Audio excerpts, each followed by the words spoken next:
γεια σας, καλώς ήρθατε στο κανάλι μου. Έχει χειμωνιάσει για τα καλά, κάνει κρύο, οπότε μία σουπίτσα σήμερα θα ήταν φανταστική. Θα φτιάξουμε κοτόσουπα αυγολέμονο. Έτσι βοηθάει, αν και όλες οι παλιές οι παλιοί, όταν αρρωσταίναμε τι κάναμε, κοτόσουπα και πορτοκαλάδες. Λοιπόν, σήμερα θα σας δείξω κοτόσουπα με αυγολέμονο. Μην ξεχνάτε να κάνετε κοινοποίηση στα βίντεό μου, να κάνετε εγγραφούλα στο κανάλι μου, ό,τι θέλετε να έρθετε στις ομάδες μας Μαγειρικές Απολαύσεις και Γιώργος Ζόλης Μαγειρικές Απολαύσεις.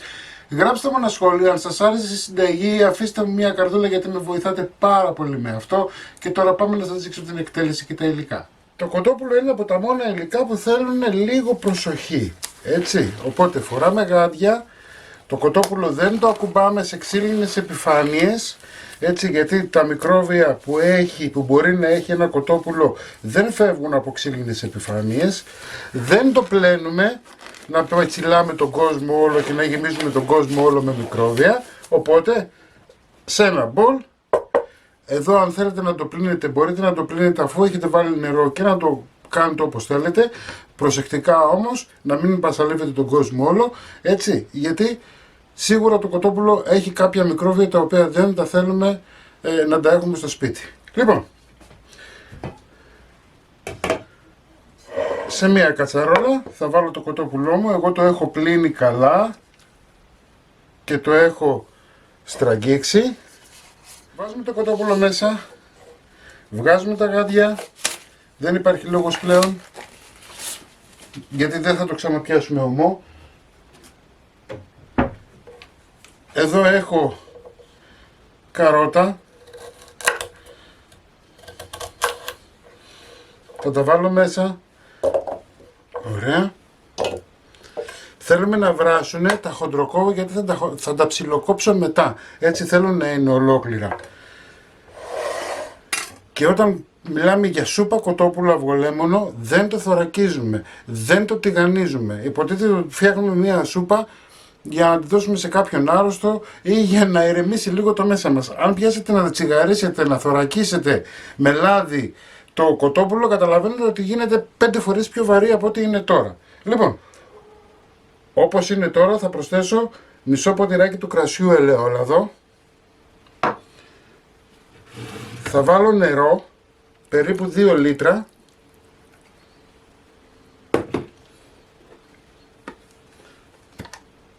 Θα προσθέσω αλάτι, πιπέρι,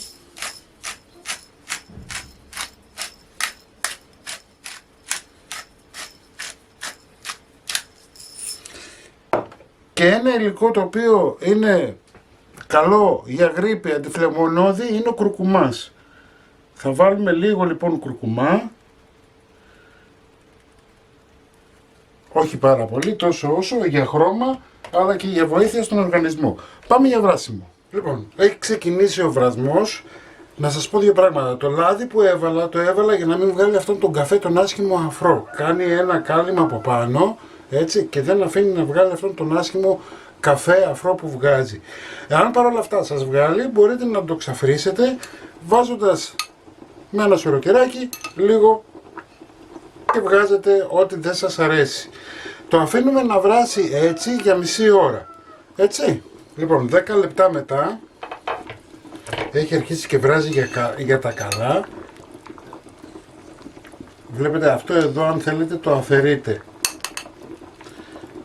Αν δεν είχαμε βάλει το ελαιόλαδο, θα έβγαζε πολύ πιο πολύ από ό,τι έβγαλε τώρα. Λοιπόν, είμαστε εντάξει. Συνεχίζουμε το βράσιμο όπως σας είπα για μισή ώρα. Μισή ώρα μετά, κοιτάξτε πόσο κουρκουμάς έχει δώσει χρώμα στο κοτόπουλο και φαίνεται ότι είναι σαν χωριάτικο. Λοιπόν, θα βάλετε μία πυρούνα στον ποπό και απλά θα μου το γυρίσετε και από αυτή τη μεριά, ούτως ώστε να βράσει και να είναι σωστό. Εντάξει. Θα μου το αφήσετε να βράσει άλλη μισή ώρα όπως έχει. Εάν το δείτε ότι χρειαστεί να βάλετε λίγο νεράκι, του προσθέτετε. Δεν υπάρχει πρόβλημα κανένα. Και συνεχίζουμε το βράσιμο μέχρι να τελειώσει. Μία ώρα μετά το κοτόπουλό μας είναι έτοιμο. Το έχω βγάλει. Εντάξει. Θα τα αφήσουμε στην άκρη.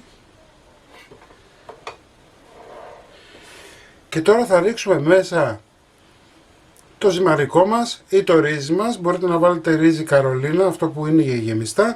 Μπορείτε να βάλετε κάποιο ζυμαρικό, κρυθαράκι, κουσκουσέ, πεπονάκι. Συνήθως τα ζυμαρικά τα τρώνε περισσότερο τα πιτσιρίκια το κάνουν χάζι. Εγώ σήμερα θα βάλω λοιπόν κουσκουσάκι. Λοιπόν, ο βρασμός όπως βλέπετε έχει έρθει. Θα βάλω μισή συσκευασία, δηλαδή 250 γραμμάρια. Ανακατεύω λίγο και βράζω όσο λέει ο κατασκευαστής του στο πίσω μέρος. Στο δικό μου έλεγε 12 με 13 λεπτά. Μέχρι να βράσει η σούπα μας, εγώ έχω κόψει σε κυβάκια το καρότο. Πάμε τώρα να κάνουμε και το αυγολέμονο. Εδώ έχω 2 αυγά. Θα τα χτυπήσω με ραβδομπλέντερ, όσοι έχουν. Μπορείτε να το χτυπήσετε σε πολυκόφτη είτε και στο χέρι, δεν υπάρχει πρόβλημα.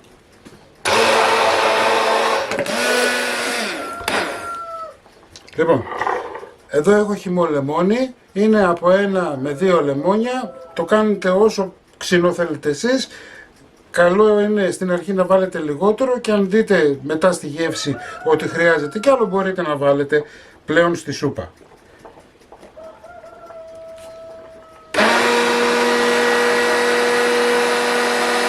Ένα λεμόνι στο αυγολέμονο και αν δείτε ότι χρειαστεί συμπληρώνετε. Το αφήνουμε στην άκρη και περιμένουμε να γίνει η σούπα μας.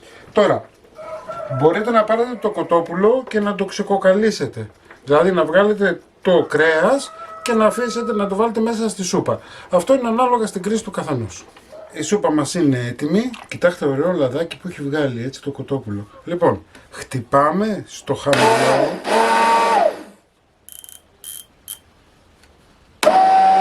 Χτυπάμε στο χαμηλό και σιγά σιγά προσθέτουμε ζουμάκι από τη σούπα μας.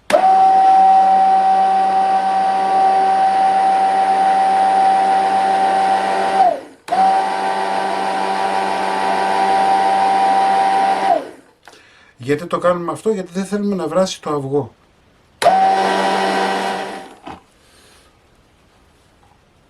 Λοιπόν, είμαστε έτοιμοι.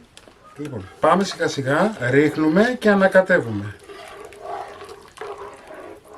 Δεν το ρίχνουμε όλο μαζί. Σε αυτό το σημείο θα ρίξουμε το καρότο που έχω ψιλοκόψει προηγουμένως σε κυβάκια.